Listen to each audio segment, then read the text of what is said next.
Bonjour à toutes et à tous, bienvenue dans C'est pas sorcier, c'est du cloud, le podcast qui démystifie le cloud public, un acteur à la fois, mais pas que.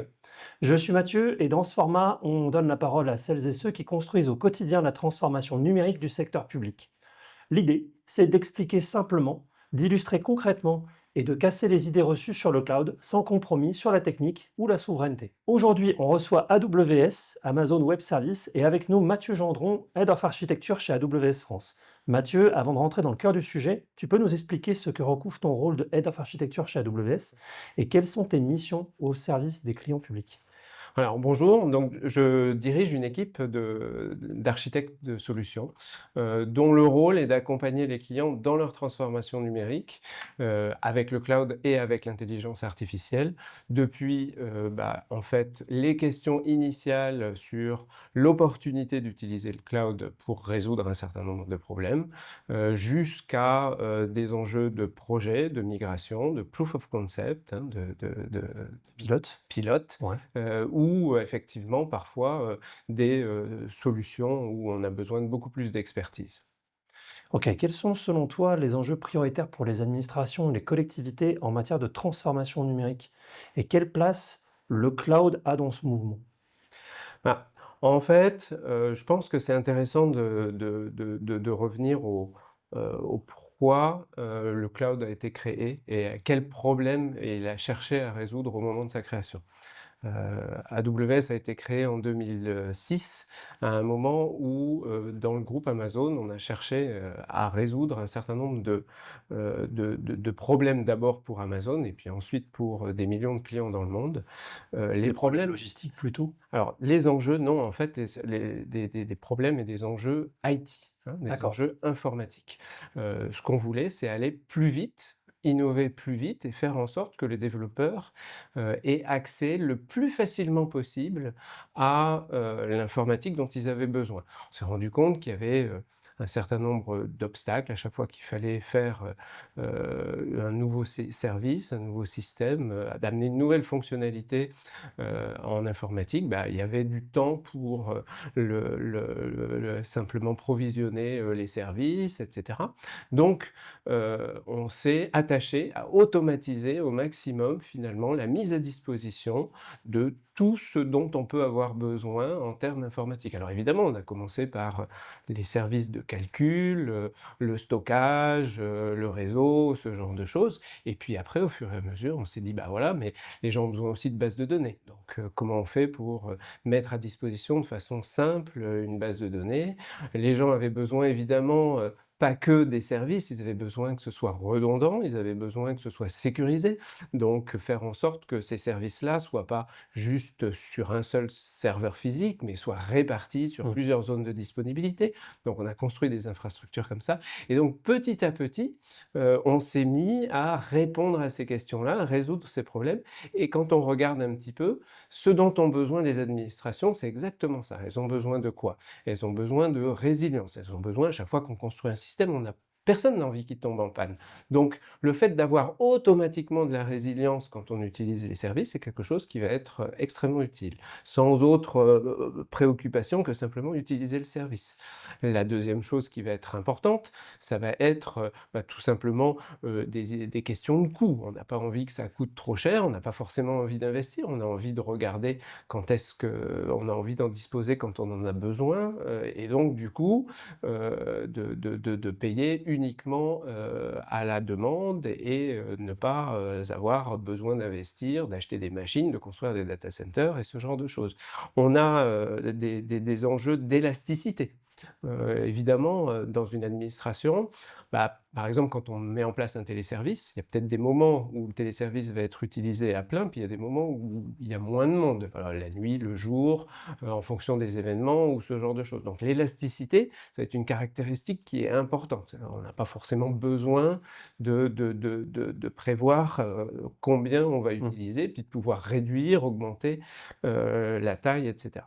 Puis une chose qui va être importante dans l'administration, dans les services publics, on voit, c'est un sujet qui est de plus en plus au cœur de ces préoccupations, c'est de centrer le travail du fonctionnaire, de l'agent public, sur ce qui fait son cœur de métier, ce qui est important, ce qui va être visible du citoyen et d'avoir un effet sur le citoyen. Ça veut dire que les choses un peu banales, qui peuvent être compliquées, mais banales, des choses que tout le monde doit être en capacité de faire, gérer des infrastructures, gérer des serveurs et des choses comme ça, c'est quelque chose qui maintenant est bien industrialisé. Faire appel à un industriel comme nous pour automatiser ça, pour pouvoir se concentrer sur le développement, sur les opérations, sur le service aux citoyens, c'est quelque chose qui va être intéressant. Le tout sans perdre la maîtrise, parce que l'idée, c'est qu'il ne s'agit pas juste de sous-traiter, de donner les clés du camion. Parce que souvent, la sous-traitance, on voit ça comme ça.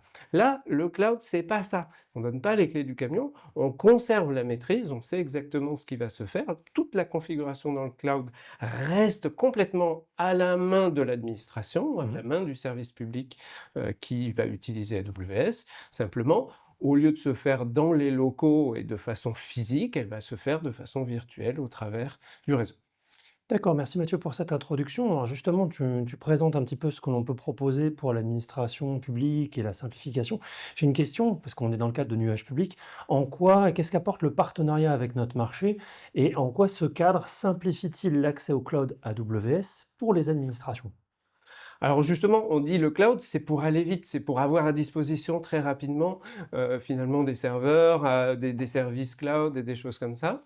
L'idée fondamentale du marché, c'est justement d'accélérer le processus d'acquisition pour les administrations et avoir un cadre contractuel sécurisé, propre, bien fait, avec un tarif remisé, et puis avec une expertise, avec l'expertise de Crayon, pour du coup avoir immédiatement à disposition les services. Donc c'est vraiment cette idée d'accélération dans un cadre sécurisé de la commande publique, tout simplement. Je vois. Donc, ce qui est intéressant, en plus, je crois qu'à AWS, vous avez plutôt bien compris le dispositif des offres promotionnelles dans ce marché et que vous utilisez ce dispositif pour effectivement conquérir de nouveaux clients.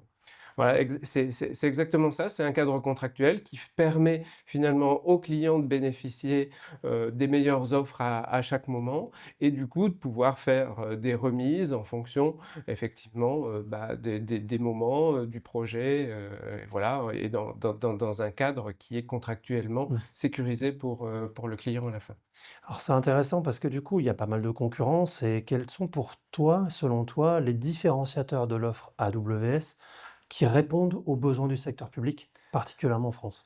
Alors, les différenciateurs, la première chose qui est absolument incontournable, c'est d'abord la résilience. La résilience, l'expérience opérationnelle d'AWS depuis 2006, on a 37 régions dans le monde, chacune avec plusieurs zones de disponibilité. Dès le début, on a construit, on a pensé l'architecture pour une très haute résilience avec mécanisme donc de zones de disponibilité, donc 3 zones de disponibilité minimum dans une région, chacune des zones étant séparées physiquement, logiquement des autres zones de disponibilité pour offrir de la très haute disponibilité sur une seule région. Mmh. Voilà, avec un résultat, en fait, c'est tout simple, ça se mesure. Le niveau de disponibilité d'AWS est très supérieur à celui de nos concurrents.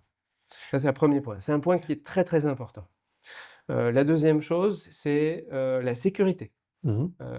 La Tu peux nous en dire un peu plus? Exactement. Donc la sécurité du cloud sur AWS, on est un opérateur, on opère le cloud sans accès aux données du client.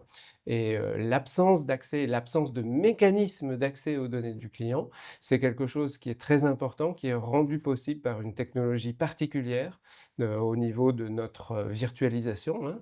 On a une architecture de virtualisation qui s'appelle Nitro, qui est basé sur des éléments qui sont séparés du processeur principal sur lequel tournent les systèmes d'information d'information du client, les applications du client. Et cette séparation sépare complètement le plan de contrôle, le nôtre, du plan dans lequel sont les données. On y reviendra un petit peu plus tard, quand on a prévu de parler un peu de souveraineté, on y parlera parce que c'est un des éléments de garantie qui va être important.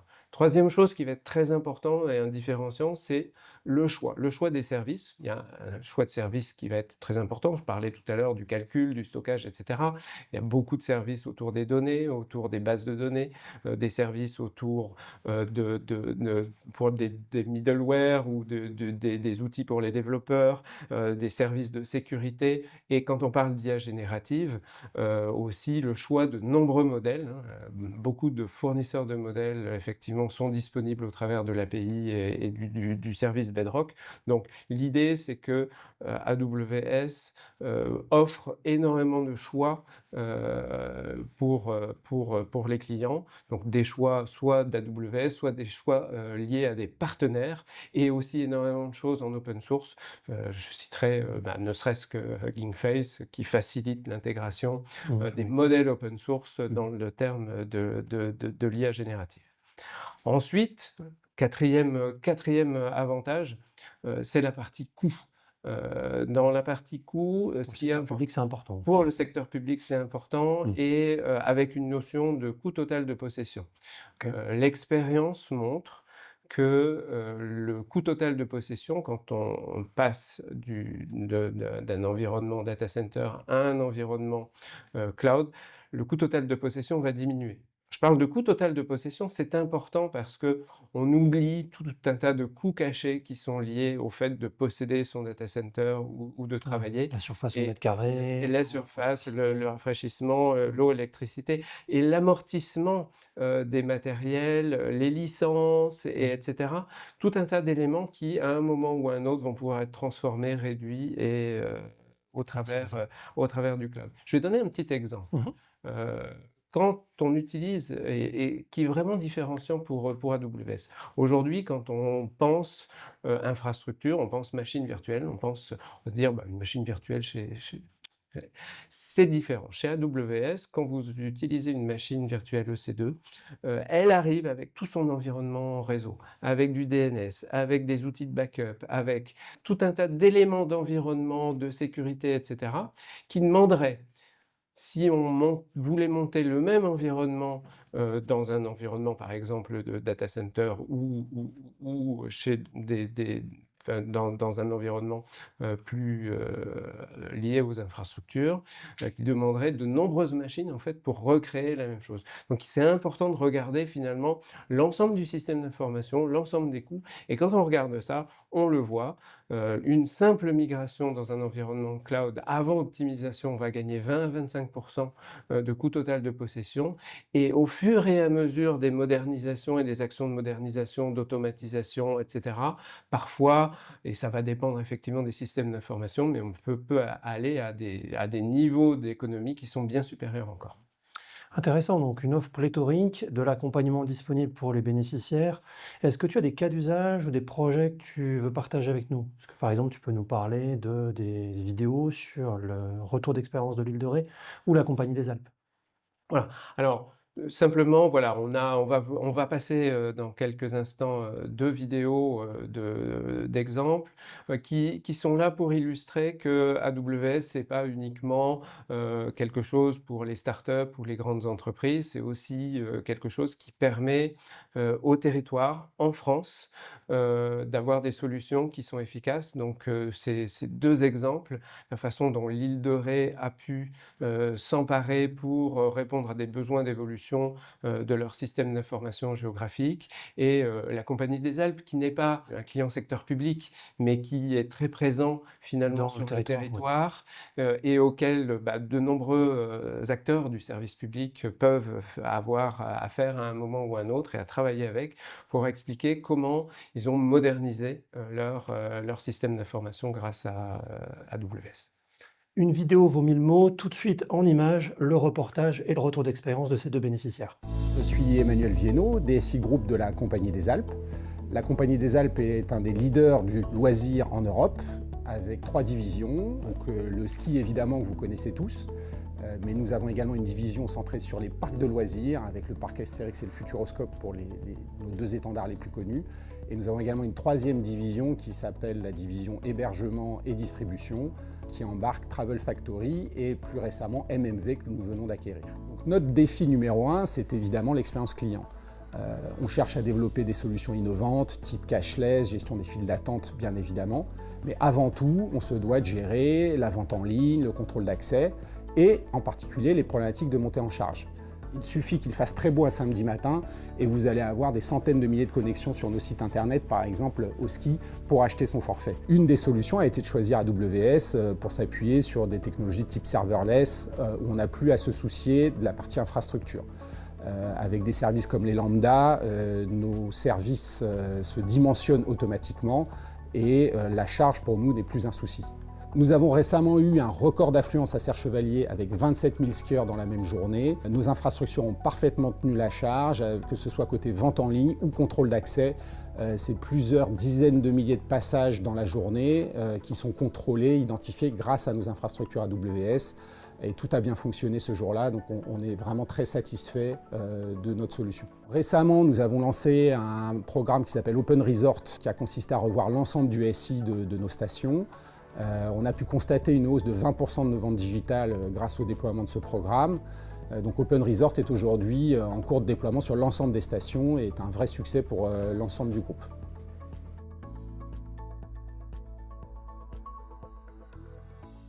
Ok, retour sur le plateau. Alors, autre question, peux-tu nous détailler en fait l'offre en matière d'intelligence artificielle et comment les services publics peuvent en bénéficier? Parce que c'est un sujet qui est sur les lèvres de tout le monde. Alors, tout à fait, c'est un sujet, on voit, c'est un sujet d'intérêt croissant de toutes les administrations et puis au-delà des administrations, toutes les entreprises s'intéressent au sujet.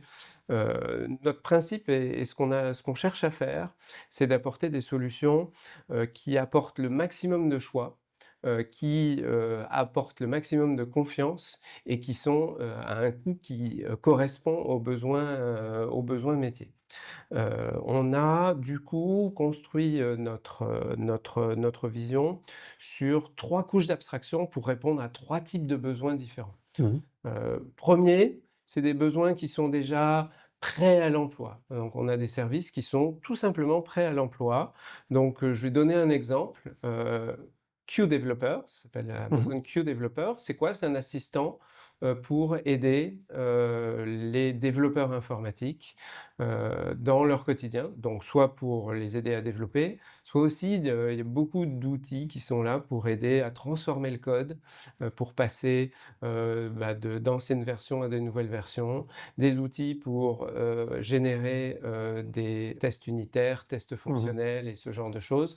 Donc c'est effectivement l'outil adapté pour accélérer le travail des développeurs dans leur quotidien et aller beaucoup plus vite pour innover.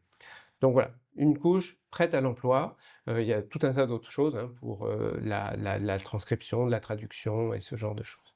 Et les 2 autres niveaux?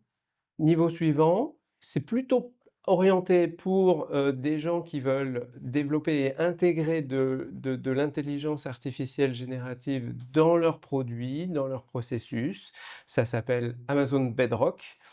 Et Amazon Bedrock, c'est en gros un accès API à de nombreux modèles d'IA générative, de modèles tiers, alors quelques modèles d'Amazon, mais on est un fournisseur parmi d'autres et parmi les fournisseurs, on va citer par exemple Mistral, on va citer Claude d'Anthropic, on va citer Llama de Meta, on va citer Cohere, etc. Donc voilà, on a cet accès qui va être au travers d'une API sécurisée et quelque chose qui va être important,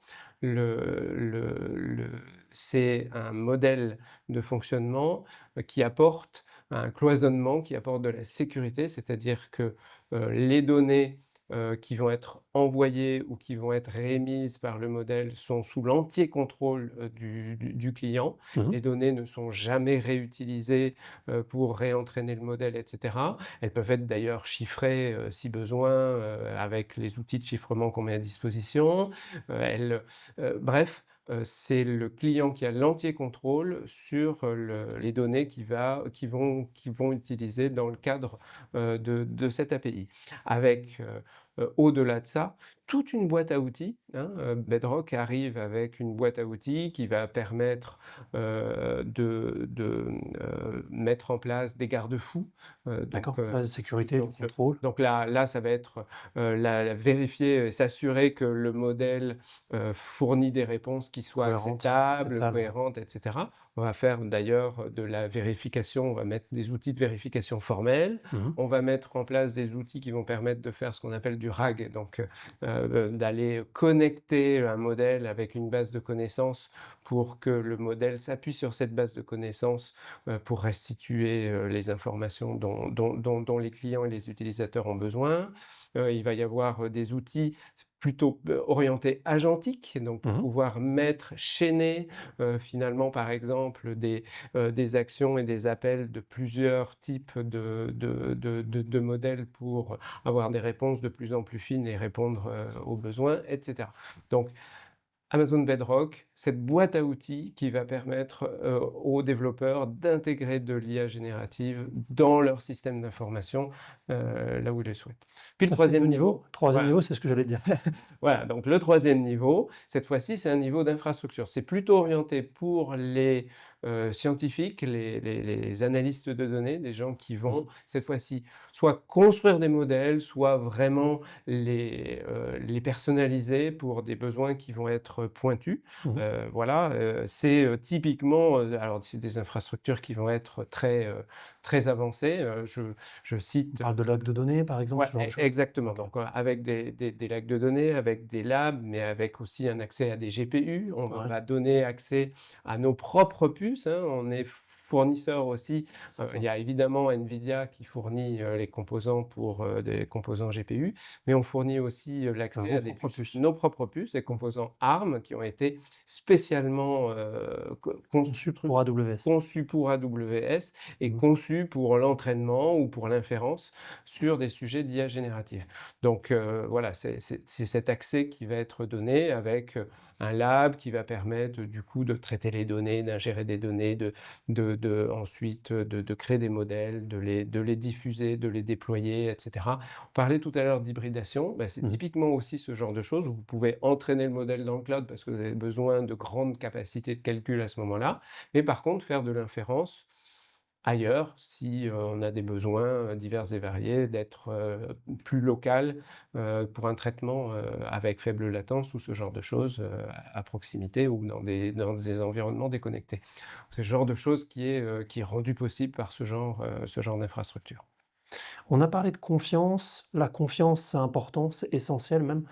Heu, il y a des enjeux de sécurité qui sont liés à la confiance et est-ce que tu peux nous rappeler alors, sur nuage public, on aime bien faire l'analogie avec le pot de confiture, mais est-ce que tu peux nous rappeler, en fait, ce que couvre la responsabilité partagée que propose AWS? Ouais. Alors, on distingue la responsabilité, c'est partagée, c'est un peu l'idée de la complémentarité entre la sécurité du cloud, c'est-à-dire ce que AWS met à disposition, la sécurité de nos infrastructures, de nos data centers, des services, du réseau, etc., qu'on met à disposition et des API. Le contenu, en Voilà, quelque sorte, exactement. le pot de verre. Et puis, il y a ensuite la sécurité du cloud, ce que le client met dedans, la configuration qu'il va choisir, etc.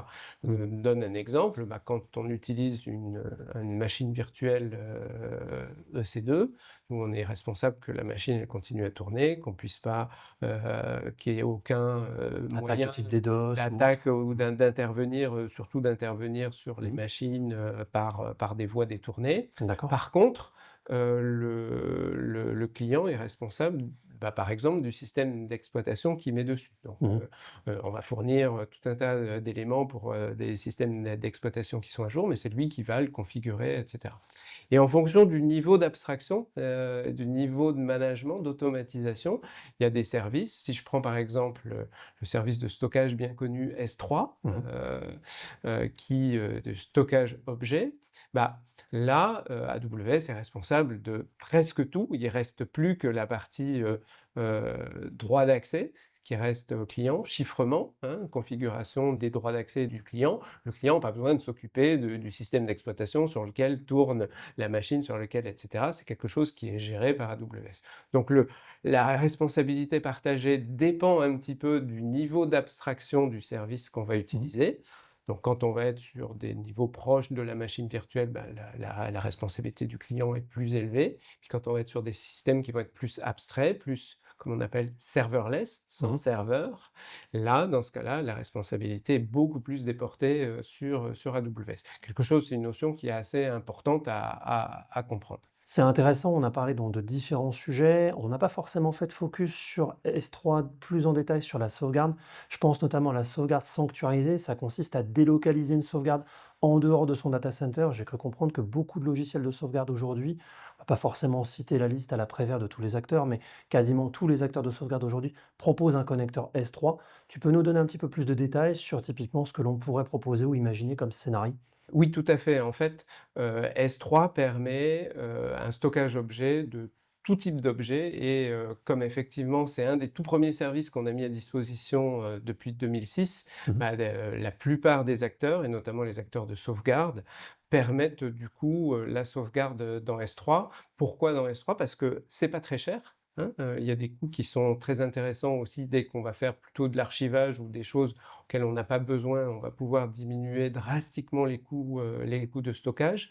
C'est du stockage objet avec finalement une rupture de protocole, puisqu'on va sortir des protocoles de sauvegarde habituels, on va faire des appels d'API S3 qui sont spécifiques et donc qui vont réduire fortement les risques Ça peut être chiffré?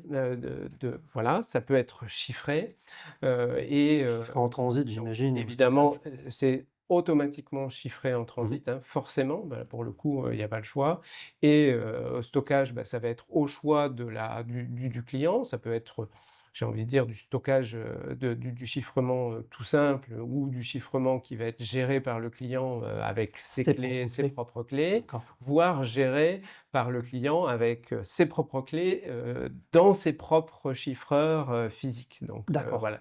Donc il OK. peut y avoir Différents niveaux de différents sécurité. différents niveaux de sécurité et ce qui est intéressant, c'est que ça te permet de faire une sauvegarde externalisée hors site, avec une rupture de protocole, pour, bah, par exemple, se protéger contre, des ransomware, pour se protéger contre, ce genre de choses qui va permettre une reprise d'activité, en cas d'attaque, beaucoup plus rapidement. Et puis avec, des fonctionnalités, hein, d'archivage, de vault, de protection contre les, modifications et cetera. Donc c'est des choses qui vont être assez sophistiquées.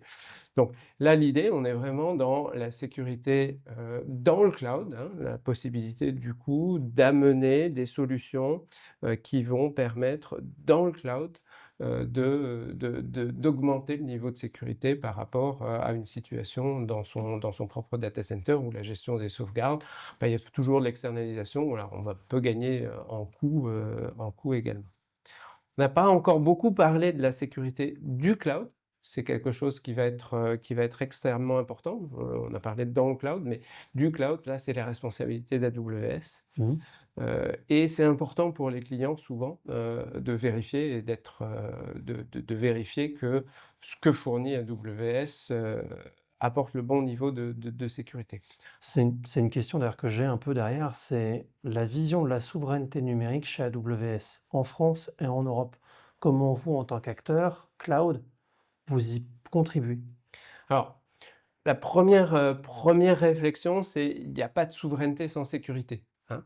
Donc la première chose qui va être important, c'est, il y a besoin d'un haut niveau de sécurité, au niveau cyber, hein, au niveau technique, organisationnel et cetera.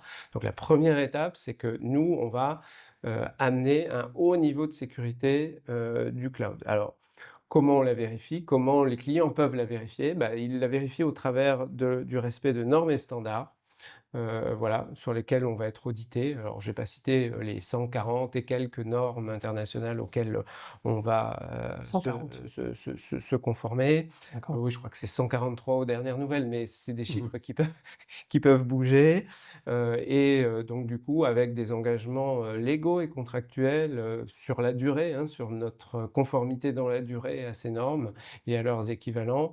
Donc on citera ISO 27001, on citera, HDS, pour l'hébergement des données, de santé. Sécurité, c'est résilience aussi, l'ISO 22301 est quelque chose d'assez important, parce que c'est la continuité de service, le fait que ce qui est fait, l'est fait dans une politique de continuité qui regarde aussi, les approvisionnements, l'électricité, toute la chaîne et cetera de mise à disposition. Et puis, d'autres éléments au niveau européen, on est membre enfin voilà, on adhère au code de conduite, CISPE, CISPE, Mmh. qui est un code de conduite, qui a été, validé, par la CNIL, et on a été audité par un auditeur désigné par la CNIL, conforme à ce code de conduite, dont un des sujets, c'est de regarder la localisation, du stockage et du traitement des données. Donc il y a un auditeur, et les auditeurs ont bien vérifié que, la localisation et du traitement et du stockage des données se faisait bien dans l'Union européenne, ce qui, pour la conformité au RGPD, est un point qui va être important, pour beaucoup de nos clients. Une autre chose qui a été vérifiée dans les choses, dont on a parlé tout à l'heure, c'est qu'on opère le cloud sans accès aux données, du client. Il n'existe pas de mécanisme qui nous permet d'accéder, aux données du client quand on utilise des architectures Nitro notamment, et ça, c'est quelque chose qui a été vérifié. NCC Group, a vérifié l'architecture et a validé, de l'absence de mécanisme d'accès, aux données du client. Et c'est, aussi quelque chose sur lequel on s'engage. Alors c'est quand même quelque chose d'écrit noir sur blanc dans les service terms, dans les termes de service, du contrat AWS. Article 96 pour les gens qui sont curieux. Je vous invite à être curieux, j'invite toujours les clients à être curieux, parce que ce que je raconte, c'est bien, c'est joli, mais ce qui est important, c'est de vérifier Ouais. les choses. Et pour vérifier les choses, on met à disposition les rapports de certification. Ils sont disponibles auprès de nos clients. Il y a évidemment, ça peut paraître un petit peu rébarbatif, souvent des centaines de pages, mais chacune des propriétés de sécurité et de nos politiques de sécurité qui sont importantes pour les clients sont répertoriées là et sont vérifiables. Des choses qui sont importantes. Tu peux maintenant nous parler du cloud souverain européen prévu pour fin 2025? Oui, alors, effectivement, AWS a annoncé la disponibilité fin 2025, d'une nouvelle offre qui s'appelle le Cloud souverain européen. Alors, en quoi s'agit-il et en quoi c'est différent? D'abord, ça va utiliser les mêmes technologies que j'ai décrites avant. C'est-à-dire que c'est des technologies où de toute façon, il n'y a pas d'accès opérateur, Mmh. et où, le client a la maîtrise de la localisation des données, maîtrise le contrôle d'accès à son système et sous sa maîtrise exclusive, dispose, d'un niveau de résilience élevé avec, 3 zones de disponibilité, a le même niveau de transparence en termes d'audit et cetera. Donc ça, c'est la même technologie. Par contre, ça sera une partition qui sera isolée, qui sera localisée en Allemagne, hein. On a démarré, il faut bien démarrer quelque part en Europe. On a décidé de démarrer en Allemagne avec 3 zones de disponibilité, avec, une structure d'entreprise autonome, hein, de droit européen, avec un board local, hein, avec des opérateurs, les gens qui vont, opérer les data centers, qui vont faire du support et cetera, seront localisés sur le sol européen, seront européens localisés sur le sol européen. Ce qui est important, c'est de voir que l'ensemble des processus opérationnels qui impliquent à un moment, une action du personnel ou des choses comme ça, seront des personnels et des structures qui sont soumises aux lois européennes. Mmh. Et plus important, je pense, c'est, que, c'est pas juste un effet d'annonce ou une explication, dans un blog ou quelque chose comme ça. On a rédigé, on a élaboré un cadre vérifiable, s'appelle Sovereignty Requirements Framework, SRF, donc qui est une sorte de cahier des charges opérationnel, légal, technique, qui dit voilà ce qui doit être vérifié pour qu'effectivement les clients d'AWS aient un haut niveau de protection en termes de résilience ou un haut niveau de protection en termes de gestion des accès à des données légales, etc. Et que le cloud souverain européen ait comment dire, une véritable autonomie de fonctionnement dans la durée. Donc c'est cette description, ce cadre, le SRF, qui décrit comment les opérations sont menées. Et ça, c'est un cadre qui sera auditable, vérifiable, et qui sera audité, vérifié dans le cadre de nos audits SOC 2 en particulier. Et ça, c'est un différenciant, c'est quelque chose qui va être différenciant. C'est vérifiable et auditable avec un cahier des charges qui sera transparent. Que tout le monde pourra regarder les rapports, etc. C'est quelque chose qui est important. Tous les aspects seront traités, hein. Le contrôle d'accès aux données, la localisation des données et des traitements, l'indépendance de l'infrastructure, l'indépendance technique, la continuité dans la durée, l'organisation, la façon dont sont traités différents processus administratifs, etc. Tout ça, ça fait partie du cadre et ça sera audité, vérifié et transparent. Merci Mathieu. On parle maintenant d'accompagnement. Comment AWS accompagne concrètement les clients du secteur public dans le déploiement et l'usage des solutions? En clair, si on regarde un petit peu les équipes, les ateliers, la formation, Ouais. comment ça se passe? Alors comment ça se passe? Ça se passe de la façon la plus simple possible. On a, pour chaque client, une équipe de compte à un moment qui va être affectée. Donc, dans le cadre, par exemple, voilà, du marché, il y a une demande de devis. Donc dès la demande de devis, ou en amont, hein, on peut tout à fait poser des questions en amont. Mmh. Mais mettons qu'on démarre dans l'équipe de devis, à ce moment-là, il y a un responsable de compte et quelqu'un de mon équipe, un architecte, qui va regarder le devis, qui va regarder le projet, qui va tout de suite être dans une posture d'accompagnement, hein, là-dessus. Cet accompagnement ça va être, on va pouvoir faire de la conception d'architecture, on va pouvoir discuter des meilleurs services, des services les plus adaptés. On a un cadre d'architecture qui s'appelle le Well Architected Framework, désolé pour l'anglais, mais voilà. Un cadre d'architecture. L'architecture bien pensée. Voilà, C'est comme ça. cadre d'architecture en tout cas qui va pouvoir aider du coup à faire les bons choix en matière de résilience, de sécurité, de coût, de performance, de scalabilité. Donc on va pouvoir accompagner le client pour effectivement faire un peu ce design. En plus de ça, il y aura les possibilités du coup d'organiser des ateliers, des jours d'immersion, ce genre de choses qui sont un petit peu dédiés aux besoins du client en fonction de la technologie. Ensuite, on a du support. Classiquement, donc ça fait partie, j'ai envie de dire, de l'offre tarifaire catalogue d'AWS, c'est du support. Il faut démarrer avec un niveau de support qui va être simple, puis en fonction de sa progression, si on a des systèmes d'information critiques, pensez à nos clients dans le domaine de la santé, il faut que 24/24, 7/7, ils puissent accéder à des ingénieurs support, donc ils vont prendre peut-être un niveau qui va être beaucoup plus élevé de support. Si on est plutôt dans la partie pilote, prendre le premier niveau de support pour simplement aider à répondre à quelques questions.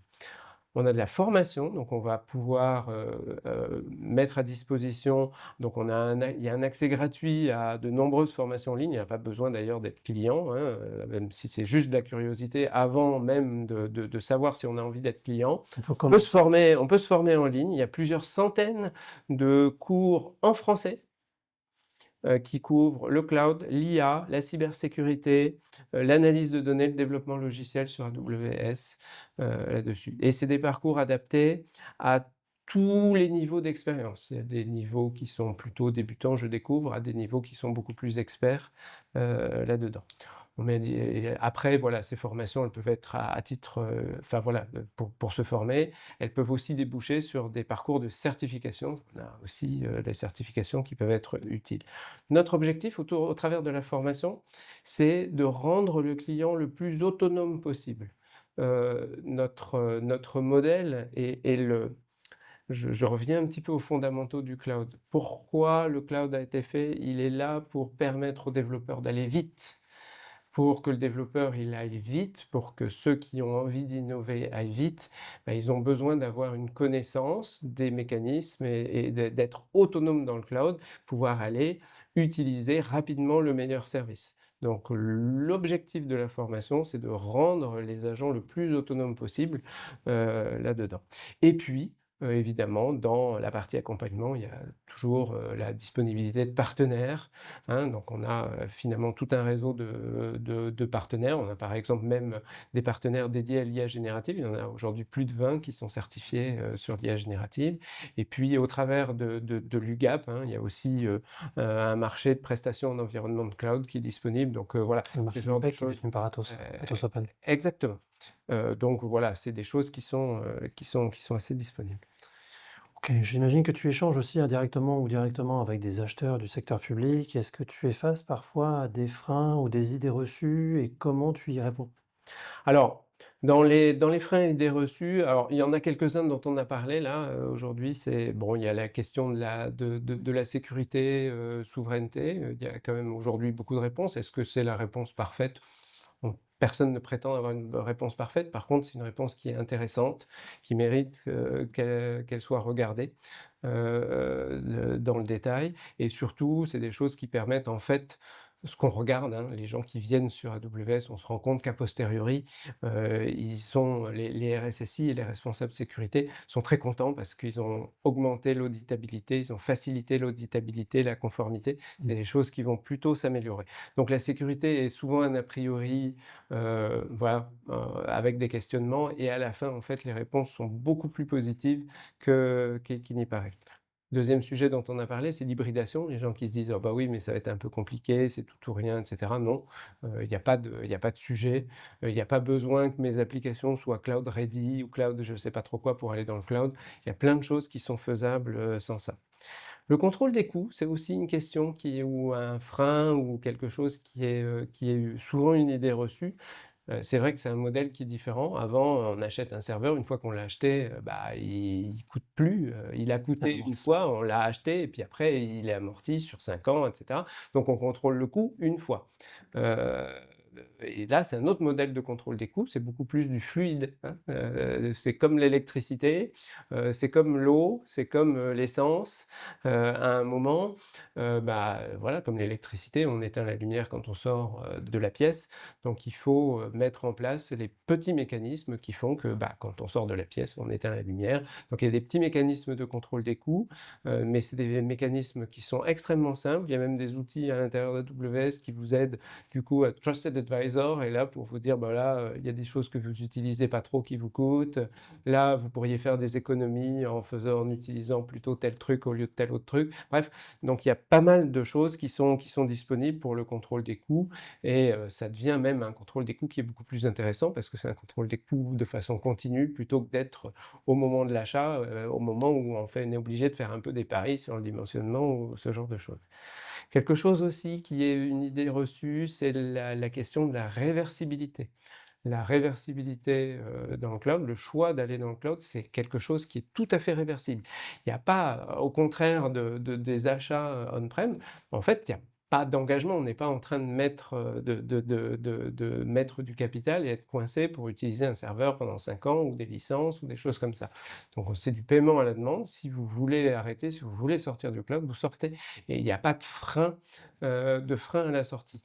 Alors, pourquoi il n'y a pas de frein à la sortie? Vous avez le contrôle complet sur les données. Si vous voulez les sortir, vous les sortez. Il n'y a pas de coût de sortie, hein. Les coûts de sortie, c'est important. De toute façon, il y a une réglementation européenne sur le sujet.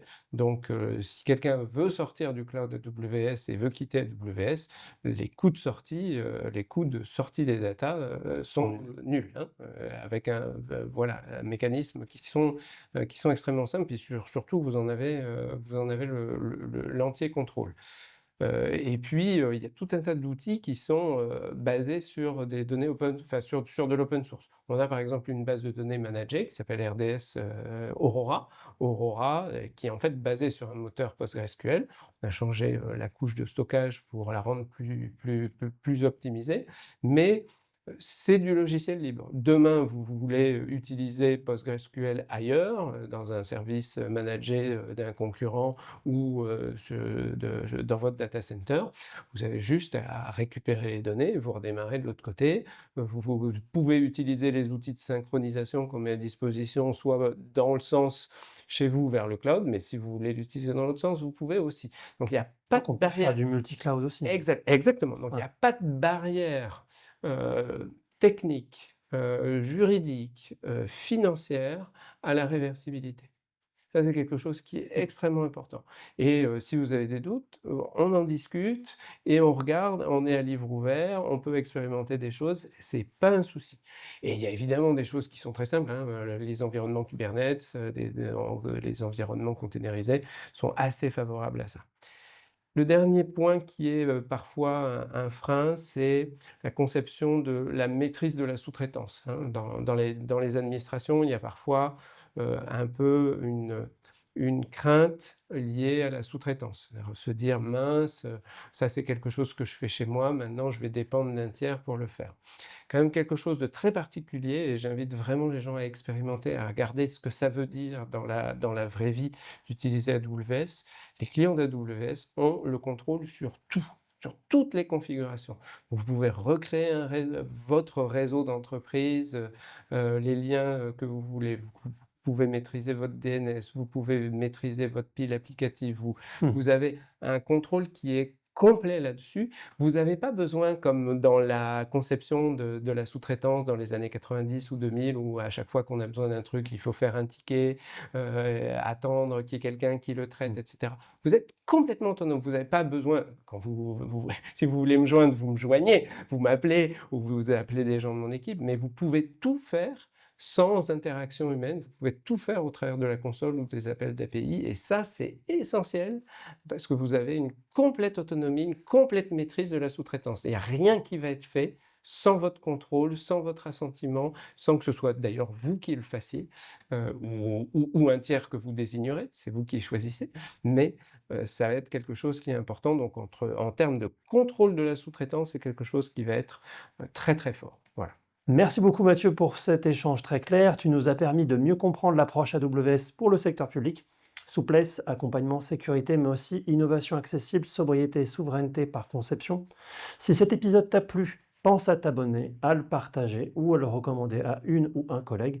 Et pour aller plus loin, suis la page LinkedIn du marché nuage public, tape nuage public dans la barre de recherche de ton moteur de réseau social préféré ou rends-toi sur www.nuagepublic.fr pour découvrir tous les contenus disponibles. À très vite dans C'est pas sorcier, c'est du cloud.